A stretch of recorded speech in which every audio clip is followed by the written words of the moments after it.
Today is May 9, Ukraine Media Center Ukrinform continues its operation today. My name is Vasyl Samokhvalov, and joining us online is Yurii Malashko, the military governor of Zaporizhia region. Good afternoon, Mr. Yurii. Good afternoon to you. Glory to Ukraine. Glory to the heroes. Mr. Yurii, in Kyiv and in many other cities, the night was sleepless.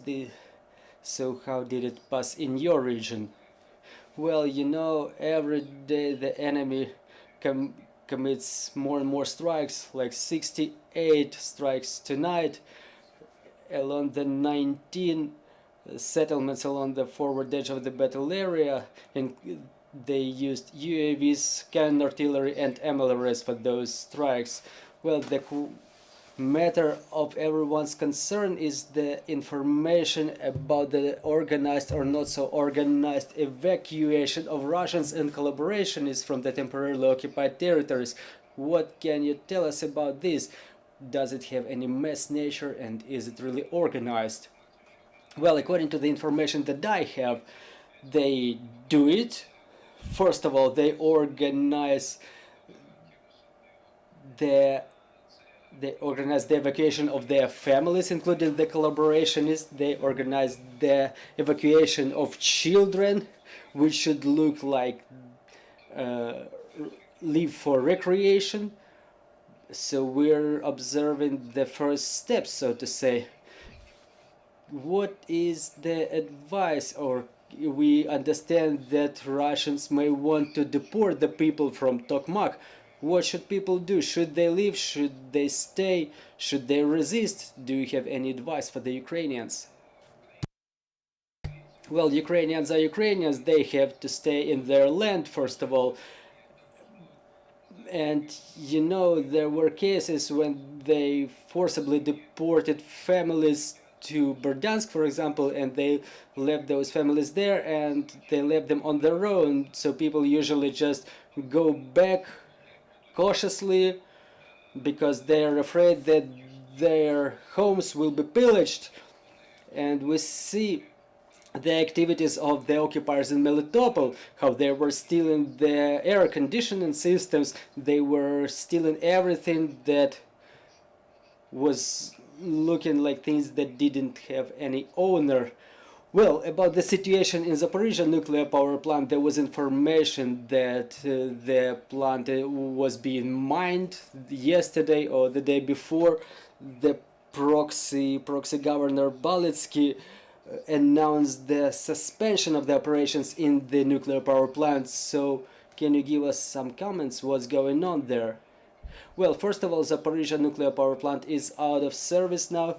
It's been fed by the power from Ukrainian grid. We know about some mining there, but they mine all the area along the front lines and they do it chaotically. Actually, regarding the use of the nuclear power plant as the storage facility for weapons and ammunition, well, they also do some exercises, some training there, and they do everything in a way to have the documents that were remaining in the power plant, so they steal that documentation. Do we have any questions on the floor? Good afternoon. The mayor of Dnipro-Rudny, Evgen Matveyev, has been imprisoned for more than 1 year. Do you know anything about him? Did you, as the Ukrainian government, did you address them with the proposal to have him included in the exchange list? Do you know how many people from the region are currently imprisoned, and are there those from the region who were recently liberated? Thank you for this question. We know about this case. Moreover, the Center for Liberation of the Prisoners, which exists with the Security Service of Ukraine, is coordinating this issue. We exchange the information with them and we work with them on inclusion him on the list for exchange. And it was not only his name which was included in those lists, because the Ukrainians who are the patriots who remain in those territories, they just disappear. They are subject to the tortures, so we try to keep that matter under control. I cannot disclose the exact number. There are reasons for that, but the competent authorities, the law enforcement agencies, they know about that figure, but we keep coordinating our activities with the center and the Central Intelligence Department of the Ministry of Defense, so we keep working on this issue. Any more questions? Well, if we don't have any more questions on the floor, we want to thank you for this comprehensive operational information. Joining us was Yurii Malashko, the military governor of Zaporizhia region. Our next briefing is in 25 minutes, and we will be talking about the advocacy of Ukrainian interests in United States of America. See you shortly.